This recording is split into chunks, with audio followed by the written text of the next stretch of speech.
ये जो आपके पास दो रिएक्शन है बहुत इंपॉर्टेंट है। आरएक्स के साथ में अगर आप केसीएन का रिएक्ट करवा रहे हो ईटीओएच के प्रेजेंस में, ईटीओएच मतलब इथेनॉल, ठीक है, आपके पास क्या बन रहा होगा, आरसीएन बन रहा होगा, ठीक है। कैसे बन रहा होगा, आर और सीएन जुड़ जाएगा और के और एक्स बाहर निकल जाएगा, के और आई बाहर निकल गया। यहाँ पे क्या हो रहा है, बेसिकली आर और एक्स है। Hello friends, welcome back to my channel. बहुत बहुत स्वागत है आपको मेरे चैनल में यशीश बैनर्जी। आज के इस एपिसोड में आपके साथ में बात करने वाले हो क्लस्टर्स ऑर्गेनिक केमिस्ट्री का जो पहला चैप्टर है हेलोएल्केन्स एंड हेलोरीन्स, उसका ये एक वन शॉट लेक्चर। इस एपिसोड के अंदर में आपको कंप्लीट जो है क्विक रिवीजन मिल रहा होगा 10 मिनट के अंदर में। सारा का सारा टॉपिक अपन रिवाइज कर रहे हैं। आपको प्लेलिस्ट का लिंक नीचे डाल दूंगा। सारा का सारा physical chemistry and organic chemistry ये सारे चैप्टर्स अपन कवर कर चुके हैं और सारा का सारा आपका ऑर्गेनिक केमिस्ट्री के जो भी नेम रिएक्शंस वाले चैप्टर है जहां से मेनली रिएक्शन वाले सवाल आते हैं वो सारे चैप्टर को आगे से अपन देख रहे होंगे, ठीक है। आई होप ये एपिसोड काफी ज्यादा आपको पसंद आएगी। ये एपिसोड अगर आपको पसंद है, वीडियो को लाइक करके कमेंट करके अपने तमाम फ्रेंड्स के साथ में अक्रॉस इंडिया शेयर करने मत भूलना ताकि वो भी इस चैनल का मजा उठा सके और फ्री में इसी तरीके से कंटेंट का फायदा जो उठा सके। तब तक के लिए आज के इस एपिसोड में हम लोग आगे बढ़ते हैं। उम्मीद करते हैं कि आपको वीडियो पसंद आएगी।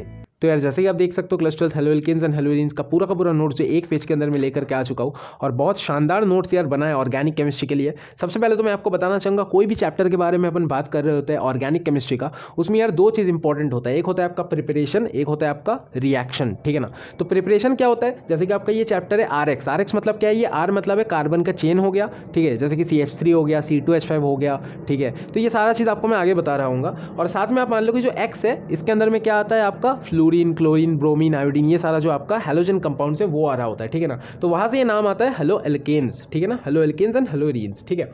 तो यहाँ पे हमारे पास में जो आरएक्स है इससे और कुछ चीज़ें भी हम बना सकते हैं, जैसे कि ROH बना सकते हैं, अल्कोहल बना सकते हैं, जैसे कि हम ईथर बना सकते हैं। तो ये सारी चीज़ के बारे में अपन बात करेंगे। अगर बात करूँ SN1 SN2 भी एक इंपॉर्टेंट टॉपिक है जहाँ से थोड़ा बहुत क्वेश्चन आता है और आपको मैं थोड़ा सा ओवरव्यू दे दूंगा क्विक रिविजन के तौर पर, ठीक है ना। सबसे पहले यार बात करना चाहूँगा प्रिपरेशन ऑफ द आरएक्स, ठीक है। तो प्रिपरेशन ऑफ द आरएक्स में सबसे पहले किस चीज़ से बन रहा होता है, अल्कोहल से बन रहा होता है, ठीक है ना। तो अल्कोहल से यार एक नेम रिएक्शन है यहाँ पे, ठीक है, ग्रूव्स रिएक्शन, बहुत इंपॉर्टेंट। इसके अंदर में क्या हो रहा होता है, 1 डिग्री या तो 2 डिग्री अल्कोहल से क्या बन रहा होता है, आरएक्स, ठीक है। 1 डिग्री या तो 2 डिग्री आरएक्स बन रहा होता है। तो आर जो है ना ये वेरिएबल है, ठीक है। कांस्टेंट क्या है, कांस्टेंट आपका फंक्शनल ग्रुप है, ठीक है। तो आर जो है ना ये वेरिएबल है, कभी CH3 होगा, कभी C2H5 होगा, कभी बेंजीन होगा, कभी C3H7 होगा, तो अलग अलग स्ट्रक्चर होगा, तो ये वेरिएबल हो गया, ठीक है ना। तो इसलिए मैंने यार यहाँ पे आर लिख दिया ताकि आप इस चीज़ को वेरिएबल समझ लो, ठीक है। तो यहाँ पे बेसिकली देखो क्या हो रहा है कि आपका 1 डिग्री 2 डिग्री अल्कोहल से 1 डिग्री 2 डिग्री आरएक्स बन रहा है। इस रिएक्शन को अपन बात कर रहे होते हैं ग्रूव्स रिएक्शन के नाम पे इसको जानते हैं अपन। और इसके साथ में रिएक्शन कैसे होता है, जैसे कि ये एक सब्स्टिट्यूशन रिएक्शन है, ठीक है ना। जैसे ये HCl के साथ में रिएक्ट हो रहा होता है और एज अ रिएजेंट अपन यूज़ करते हैं एनहाइड्रस ZnCl2। तो इसको जैसे यूज़ करते हैं आपके पास में ये चीज़ बन रहा होता है। एक चीज़ ध्यान रखना है कि आपके पास में जो यहाँ पे चेंज हो रहा है वो ये है कि R के साथ में Cl जुड़ रहा है, ठीक है ना। ये जो R है, R के साथ में HCl का Cl जुड़ रहा है और जो H है और OH है H2 बन के बाहर निकल रहा है, ठीक है ना। तो यहाँ पे इन शॉर्ट रिवीजन करवा रहा हो तो थोड़ा छोटा छोटा करके लिखा हो, ठीक है। नेक्स्ट रिएक्शन देखो आपके पास में क्या हो रहा होता है यार, C2H5OH आपके पास में, जिसको अपन ऐसे भी लिख सकते हैं, इसलिए मैंने लिख दिया। बहुत सारे वीक कैटेगरी के बच्चे होंगे जिनको ये पता नहीं, एज अ एग्जाम्पल आपको समझा दिया, ठीक है। इसके बाद से नहीं समझाऊंगा, बस RR लिख के किया हो, ठीक है ना।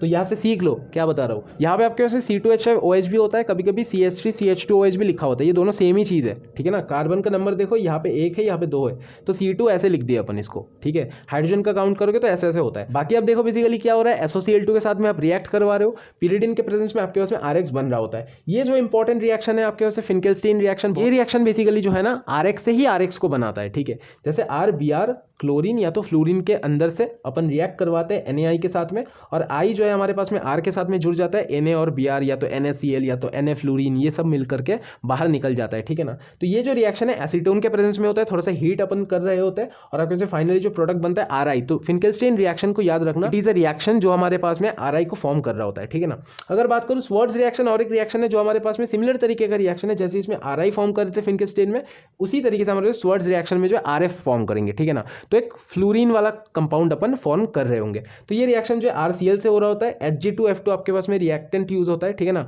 रिएजेंट यूज होता है, माफ करना। बाकी तो आपके पास में हीट करते हैं थोड़ा सा, ये रिएक्शन हो रहा होता है। मार्कोनिकोव्स रूल आपके पास में बहुत ज्यादा इंपॉर्टेंट है। मार्कोनिकोव्स रूल आपके पास में ये है, ठीक है। बेसिकली ये जो रिएक्शन है, ये रिएक्शन क्या है आपका, CH3CH2 डबल बॉन्ड CH2 है, ठीक है ना। जैसे कि आप मान लो क्या है आपके पास में, ये इथीन है, ठीक है। तो इथीन मतलब क्या होता है, डबल बॉन्ड लगने पे इथीन हो जाता है। तो आपका जो इथीन है ना, तो ये इथीन से आपके पास में बॉन्ड ब्रेक करके HBr के साथ जब बेसिकली रिएक्ट करवाओगे इन प्रेजेंस ऑफ पेरोक्साइड, क्या होगा, आपका ब्रोमीन जो है ना, ब्रोमीन यहाँ पे CH2 के साथ में आकर के जुड़ जाएगा और यहाँ से एक डबल बॉन्ड ब्रेक हो जाएगा। तो आपके पास में फाइनली जो प्रोडक्ट बनेगा CH3CH CH2 Br, ठीक है, और बाकी आपका H बाहर निकल जाएगा यहाँ से। बाकी बात करूँ तो जो नेक्स्ट रिएक्शन है वो है मार्कोनिकॉस रूल, बहुत इंपॉर्टेंट। ये प्रिपरेशन ऑफ RX की बात मैं अभी तक कर रहा हूँ, ठीक है ना। यहाँ पे देखो बेसिकली क्या हो रहा होता है आपके वैसे CH3CH डबल बॉन्ड CH2 है, इसके साथ में अपन रिएक्ट करवा रहे होते हैं किसका, HBr का, ठीक है ना। प्रोडक्ट हमारे पास में क्या बन रहा होता है, देखो दो चीज़ हो सकता है, यहाँ पे अच्छे समझाऊंगा। यहाँ पे बेसिकली क्या होता है आपके पास में जो Br है ना, कभी ये CH जो है, ये CH का बॉन्ड जो टूटा ना, कभी यहाँ पे घुसता है इस बॉन्ड के जगह पे, कभी कभी क्या होता है ये एंड जगह पे घुसता है, ठीक है। जैसे इस रिएक्शन में आपने देखा क्या हुआ, ये एंड प्रोडक्ट पे घुसा था। तो यहाँ पे हमारे पास में कभी कभी क्या होता है 90% ऑफ द केसेस में क्या होता है, 90% ऑफ द केसेस में ये मिडिल में ही घुस जाता है, जो ये बॉन्ड ब्रेक किया इसके मिडिल में ही घुस जाएगा, ठीक है। और बाकी 10% केसेस में ऐसा भी होता है जिसके अंदर में ये बॉन्ड तो ब्रेक करेगा लेकिन CH2 के बाद में ये आकर के हमारे पास में घुस जाएगा, ठीक है ना। तो ये चीज़ आपको याद रखना है मार्कोनिकॉस रूल में, ठीक है। ये आपके पास में प्रिपरेशन ऑफ RX कंप्लीट हुआ।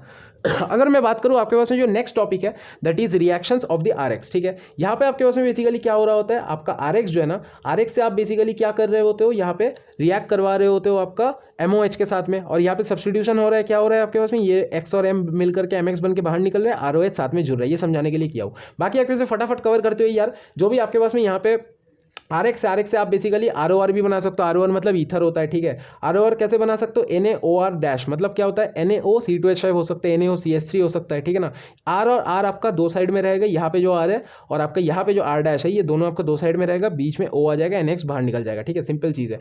बाकी अगर मैं बात करूँ, इसको अपन बोलते हैं विलियमसन सिंथेसिस। ये जो आपके पास दो रिएक्शन है बहुत इंपॉर्टेंट है। RX के साथ में अगर आप KCN का रिएक्ट करवा रहे हो ETOH के प्रेजेंस में, ETOH मतलब इथेनॉल, ठीक है, आपके पास क्या बन रहा होगा, RCN बन रहा होगा, ठीक है। कैसे बन रहा होगा, R और CN जुड़ जाएगा और K और X बाहर निकल जाएगा, K और I बाहर निकल गया। यहाँ पे क्या हो रहा है बेसिकली R और X है, ठीक है। R और X आपके पास बेसिकली क्या है, रिएक्ट करवा रहे हैं AgCN के प्रेजेंस में, AgCN के साथ में रिएक्ट करवा रहे हैं आपका वाटर एंड इथेनॉल के प्रेजेंस में, तो क्या बन रहा होगा आपका RNC बन रहा होगा, ठीक है। दिस इज कॉल्ड आपका cyanide and this is called आपका आइसोसाइनाइड, ठीक है ना। अगर मैं बात करूँ वही चीज़ हो रहा होगा, Ag के साथ में X जुड़ जाएगा और आपका R और CN जुड़ जाएगा, ठीक है ना, NC बन जाएगा ये बेसिकली। अगर बात करूँ और एक जो रिएक्शन होता है, ये कोरे हाउस सिंथेसिस रिएक्शन होता है, नेम रिएक्शन है, मैं नाम लिखना भूल गया। यहाँ पे आपका RX से बेसिकली रिएक्शन हो रहा होता है और R डैश मतलब इथेन बना रहा होता है, ठीक है ना। तो आपको अगर हेलो एल्कीन से इथेन बनाना है तो कोरे हाउस सिंथेसिस R2CuLi एंड आपका ड्राई ईथर यूज होता है, LiX RCO आपका बाहर निकल रहा होता है। यहाँ पे आपका RX से बेसिकली एक रिएक्शन होता है AgNO2 के प्रेजेंस में, और इसके अंदर में आपको फाइनली जो बन रहा होता है वो RONO बन रहा होता है। यहाँ पे आपका सिमिलरली KNO2 यूज होता है,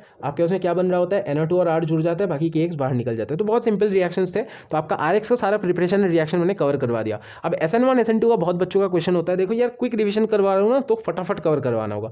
यहाँ पे बेसिकली क्या होता है आपका R जो होता है ना, R आपका CH3 भी हो सकता है, आपका C2H5 भी हो सकता है, ठीक है। साथ में क्या होता है आपका एक लिविंग ग्रुप होता है, मतलब आपका X होता है, ठीक है ना। जैसे कि मान लो आप यहाँ पे क्या है RCl है, ठीक है, RCl है, या फिर तो मान लो CH3Cl है मान लो, ठीक है, या फिर ऐसा मान लो कि CH3 CH2 CH2Cl है, ठीक है। तो यहाँ पे आपका बेसिकली क्या होता है, न्यूक्लियोफाइल जो है ना ये आके अटैक करते हैं, ये SN2 का बात अपन कर रहे हैं, ठीक है। न्यूक्लियोफाइल आकर के अटैक कर रहा होता है, तो न्यूक्लियोफाइल आके जैसे अटैक किया ना यहाँ पे, तो हमारे पास में क्या हो रहा होता है RNU जुड़ जाता है, ठीक है। सिंगल स्टेप रिएक्शन हो रहा होता है, यूनिमोलिकुलर रिएक्शन है, ठीक है। तो यहाँ पे क्या हो रहा होता है RNU मतलब क्या है, R न्यूक्लियोफाइल जो है हमारे पास में ये जुड़ जाता है, हमारे पास में कार्बन चेन के साथ में न्यूक्लियोफाइल जुड़ जाते हैं। न्यूक्लियोफाइल में मान लो कि OH आ गया, तो OH हमारे पास में जुड़ गया और आपके पास लिविंग ग्रुप जो है बाहर निकल जाता है। ये आपका सिंपल सा रिएक्शन है SN2, ये सब्स्टिट्यूशन न्यूक्लियोफिलिक रिएक्शन है, ठीक है। SN1 आपके पास में जो रिएक्शन है ये आपके पास में दो स्टेप का रिएक्शन होता है, बाई मॉलिक्यूलर रिएक्शन होता है। RL हमारे पास में जुड़ा हुआ है, मतलब क्या है आपका R और आपका लिविंग ग्रुप, ठीक है। स्लो स्टेप हो रहा होता है, इस स्लो स्टेप को क्या बोलते हैं अपन, RDS मतलब रेट डिटरमाइनिंग स्टेप भी बोल रहे होते हैं, ठीक है। तो इसके अंदर में क्या हो रहा होता है, R प्लस हो जाता है और आपका L माइनस, मतलब ये दोनों चीज़ अलग हो जाता है, ठीक है। इसके बाद में एक फास्ट रिएक्शन हो रहा होता है, फास्ट स्टेप में आपका क्या होता है R प्लस और आपका बेसिकली यहाँ पे NU माइनस जो है, मतलब R और न्यूक्लियोफाइल यहाँ पे जुड़ जाता है, तो RNU आपके पास फाइनली R न्यूक्लियोफाइल यहाँ पे ही बन रहा होता है। लेकिन ये आपके पास दो स्टेप में हो रहा होता है और ये भी आपके पास में एक स्टेप में हो रहा होता है। बहुत ज़्यादा इंपॉर्टेंट था, आपको मैंने समझा दिया। रेट डिटरमाइनिंग स्टेप यहाँ पे ध्यान रखना, ठीक है। अगर बात करूँ नेक्स्ट रिएक्शन जो है, वापस से दो इंपॉर्टेंट नेम रिएक्शन, यहाँ पे बहुत सारे नेम रिएक्शन है, इससे ही क्वेश्चन आते हैं, ठीक है ना। सबसे पहले तो देखो आपके पास जो है सैंडवेयर रिएक्शन है, गैटरमैन रिएक्शन है, दोनों ही चीज जो है बन रहा होता है N2Cl से बन रहा होता है। तो यार जो N2Cl है ना, N2Cl के साथ में मान लो आप CuCl और CuBr को रिएक्ट करवा रहे हो, ठीक है, और साथ में आपने मान लो कि HCl दे दिया, CuBr के केस में HBr दे दिया, तो क्या बनेगा, एक हेलोबेंजीन बनाएगा। हेलोबेंजीन मतलब Cl भी आ सकता है, ब्रोमीन भी आ सकता है, ठीक है ना। एक हेलोबेंजीन, बेंजीन के ऊपर एक X रहेगा, ये चीज़ समझ लो, ठीक है। साथ में N2 बाहर निकल जाएगा। ये है आपका सैंडवेयर रिएक्शन। गैटरमैन रिएक्शन क्या है आपका, HCl या तो HBr डालोगे, ठीक है, साथ में कॉपर पाउडर डाल दोगे तो आपका सेम प्रोडक्ट बना रहा होगा, एक हेलोबेंजीन बनाएगा, क्लोरोबेंजीन या तो ब्रोमोबेंजीन, कुछ भी हो सकता है, ठीक है। गैटरमैन रिएक्शन अपन इसको कह रहे होते हैं। हंसडीकर रिएक्शन है आपके वैसे बेंजीन के ऊपर में यार COOAG है और Br2 है, सिमिलर चीज़ है, CCl4 रिफ्लक्स करवाएंगे, सब्सटीट्यूशन होगा। ये नेम रिएक्शन वाला वीडियो मैं आपको करवा चुका हूँ, ठीक है ना। बेंजीन के ऊपर यार ब्रोमीन आ जाएगा, ब्रोमोबेंजीन या तो हेलोबेंजीन बन जाएगा आपका, यहाँ पे और भी कुछ हो सकता है, ठीक है। Cl डाल दोगे तो Cl हो जाएगा, ठीक है। यहाँ पे बेसिकली क्या हो रहा होता है आपके पास में CO2 हो रहा होता है और आपका AgBr बाहर निकल रहा होता है। बेल्स-कीमन रिएक्शन जो N2Cl है, N2Cl के ऊपर आप बेसिकली HbF4 डालोगे और आपका एक इंटरमीडिएट स्टेप आएगा जिसके अंदर में यार N2BF4 ऊपर आ जाएगा बेंजीन के ऊपर और हीट करने से यार ये फ्लोरोबेंजीन बना देगा। तो यार बेल्स-कीमन रिएक्शन जो है फ्लोरोबेंजीन बनाता है, ठीक है ना। बेल्स-कीमन रिएक्शन फ्लोरोबेंजीन बनाता है, स्वर्ट्ज रिएक्शन जो है आपके पास में फ्लोरोबेंजीन बना रहा होता है, ठीक है ना। ये बेल्स-कीमन रिएक्शन जो है N2Cl से फ्लोरोबेंजीन बनाता है, ये जो है RCl से ही RF बना सकता है, ठीक है। यहाँ पे आप बेसिकली देखो आपके उसमें और कुछ इंपॉर्टेंट नेम रिएक्शन जैसे कि डॉस प्रोसेस बहुत ज़्यादा आता है, JEE नीट बोर्ड सारे एग्जाम में आते हैं। यहाँ पे बेसिकली देखो आपके उसमें जो क्लोरोबेंजीन है, क्लोरोबेंजीन के अंदर में ये रिएक्टेंट जो है ना ये तो इंपॉर्टेंट है ही और आपका रिएजेंट जो है सबसे ज़्यादा इंपॉर्टेंट है इस रिएक्शन का। 6 to 8% NaOH सोल्यूशन अपन दे रहे होते हैं, 6 to 8% NaOH सोल्यूशन के साथ में 350 डिग्री सेल्सियस टेम्परेचर, साथ में आपका 300 एटमॉस्फेरिक प्रेशर, हर एक चीज़ रट्टा मार करके जाओ अगर आप बोर्ड एग्जामिनेशन कभी तैयारी कर रहे हो, क्योंकि ये सारा चीज़ आपका एग्जामिनेशन में पूछा जाएगा, ठीक है ना। इसमें से सारे क्वेश्चन आपका कॉमन आएंगे, ठीक है। यहाँ पे आप बेसिकली देखो आपका एक इंटरमीडिएट स्टेप बनेगा जिसके अंदर में बेंजीन के ऊपर में आपका ONA आ जाएगा, ठीक है। एक आपका ऐसा स्टेप आएगा जिसके अंदर में डाइल्यूट HCl डालने से हमेशा सिखाया हो कि डाइल्यूट HCl कभी भी अपन डाल रहे होते हैं ना तो डाइल्यूट HCl क्या करते हैं, डाइल्यूट का काम ये होता है कि उसको H घुसाना है, ठीक है। डाइल्यूट कभी भी यूज़ कर रहे होते हैं ना, मान लो कि डाइल्यूट HCl है या फिर आप मान लो कि बहुत बार यूज़ करते हैं कंसनट्रेटेड H2SO4।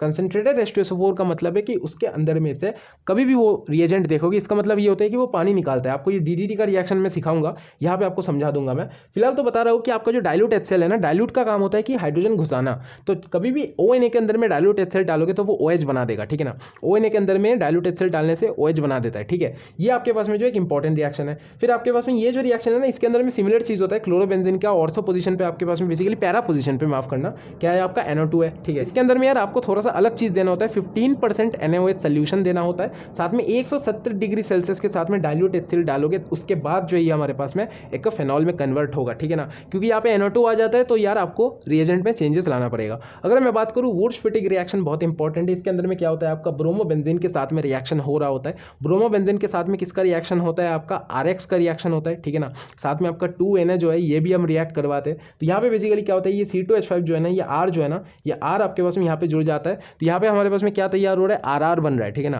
R बन रहा है, ठीक है। R मतलब ये C6H5 R है आपका एक बेंजीन और ये C2H5 भी तो एक R ही है ना, C2H5 R ही होता है ना, आपको सिखाया अभी।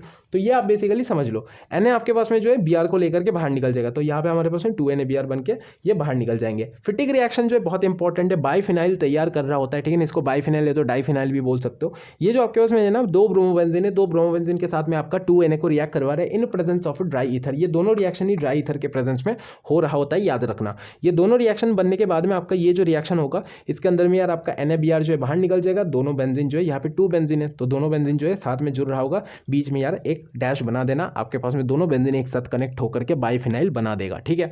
अगर बात करूँ आपका उल्मन रिएक्शन जो है, उल्मन रिएक्शन के अंदर में यार अपन क्या प्रोड्यूस कर रहे होते हैं, वापस से जो है बाइफिनाइल प्रोड्यूस कर रहे होते हैं, लेकिन ये जो रिएक्शन है ना 2CuI के साथ में आपका बेसिकली यहाँ पे बाहर निकल रहा होता है। ये चीज़ याद रखना, ठीक है ना। ये जो इसका बाई प्रोडक्ट है ना इसको याद रखना क्योंकि ये बहुत इंपॉर्टेंट है, आपको याद दिला देगा। जैसे कि आपका 2 आयोडोबेंजीन है, आयोडोबेंजीन के साथ में 2CuI रिएक्ट करवाया और CuI हमारे पास में जुड़ गया, बाकी आपका 2 बेंजीन जुड़ करके बाइफिनाइल बन गया। तो बाइफिनाइल का 2 रिएक्शन ही यार फिटिक रिएक्शन और आपका उल्मन रिएक्शन। क्या आपको बात क्लियर हुआ? अभी कमेंट करके बताओ।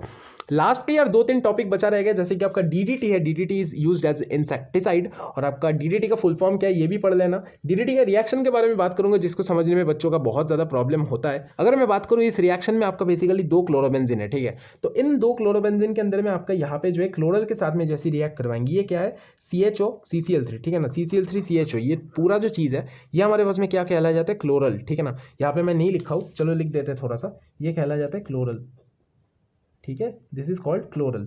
तो ये जो आपका क्लोरल है ना, ये क्लोरल हमारे पास में इसके साथ में रिएक्ट करता है, ठीक है ना, 2 क्लोरोबेंजीन के साथ में। और आपका 2 H जो है क्लोरोबेंजीन का, यहाँ पे आपके पास में क्या पता है आपको कि कार्बन के साथ में H लगा हुआ होता है, तो CH2 CH ऐसे ही करते हो ना आप। तो यहाँ पे हमारे पास में क्या हो जाएगा, यहाँ से आपका H2 और आपका O जो है पानी बन करके बाहर निकल जाएगा, यहाँ पे पानी बन करके बाहर निकल जाएगा। बाकी के दो स्ट्रक्चर को ऐसे आपको जोड़कर लिखना है, जैसे कि ये क्लोरोबेंजीन है, यहाँ पे CH3Cl3, CH3Cl3 कहाँ से आया, क्लोरल का ये बचा हुआ पार्ट जो है ये पार्ट यहाँ पे आएगा और इस पार्ट के साथ में जो और एक क्लोरोबेंजीन हमारे पास में जुड़ जाएगा। ये आपका DDT का रिएक्शन है। और एक इंपॉर्टेंट रिएक्शन छूट गया था, फ्रीडल-क्राफ्ट रिएक्शन लास्ट में दिखाऊं, इससे पहले ही होता है। सबसे पहले होता है आपका एल्काइलेशन और आपका एसाइलेशन हो रहा होता है। यहाँ पे आपका बेसिकली क्लोरोबेंजीन से रिएक्शन हो रहा होता है, ठीक है ना, क्लोरोबेंजीन से आप रिएक्शन करवाते हो। यहाँ पे आपको दो चीज़ ध्यान रखना है कि ये रिएक्शन जो है ना ऑर्थो पैरा रिएक्शन है। मतलब क्या होता है कि एनहाइड्रस AlCl3 के साथ में in presence of anhydrous AlCl3 अगर अपन CH3Cl को रिएक्ट करवाएंगे किसके साथ में, क्लोरोबेंजीन के साथ में, क्या आपका बन रहा होगा, यहाँ पे यार क्लोरोबेंजीन बनेगा,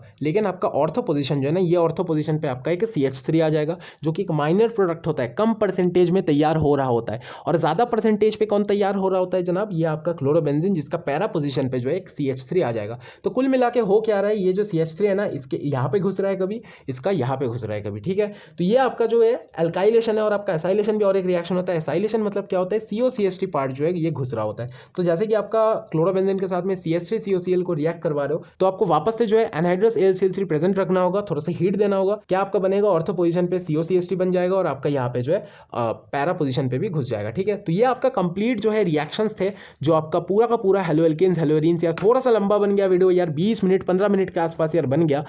मैं माफी चाहता हूँ यार, इतना लंबा मुझे नहीं करना था बिल्कुल, क्योंकि यार थोड़ा सा हार्ड चैप्टर है, बच्चों को हार्ड लगता है। ऑर्गेनिक केमिस्ट्री यार समझ में नहीं आता बहुत बच्चों को, थोड़ा सा टाइम लेकर के अच्छा नोट्स बना करके समझाया। आई होप यार one of the best notes आपको यूट्यूब पे मिला, क्योंकि यार काफ़ी अच्छे से मैं ये नोट्स बना करके लाया हूँ, मेहनत लगा काफ़ी। डेफिनेटली यार वीडियो पसंद आया, वीडियो को लाइक करके चैनल के साथ में बने रहना। तब तक के लिए यार आज की इस वीडियो को समाप्त करते हुए मिलता है हमारी आउटरो पे। तो आई होप आज की इस एपिसोड में जो भी सारा कंसेप्ट आपको मैंने सीखा, जो भी सारा टॉपिक्स आपको मैंने बताया, आपको काफी ज्यादा पसंद आई होगी। अगर आपकी ये एपिसोड पसंद है, वीडियो को लाइक करके कमेंट करके शेयर कर देना सारे के सारे फ्रेंड्स के साथ में। शेयर करने से, कमेंट करने से यार चैनल हमारा ग्रो करेगा, जैसे चैनल ग्रो करेगा मुझे मोटिवेशन मिलेगा और मैं आपके लिए इसी तरीके का कंटेंट और भी लेकर के आ पाऊंगा। आई होप यार आपको ये एपिसोड पसंद आएगी। तब तक के लिए वीडियो को समाप्त करते हैं, यहाँ पे मिलते हैं हमारी अगली वीडियो में। तब तक के लिए बाय।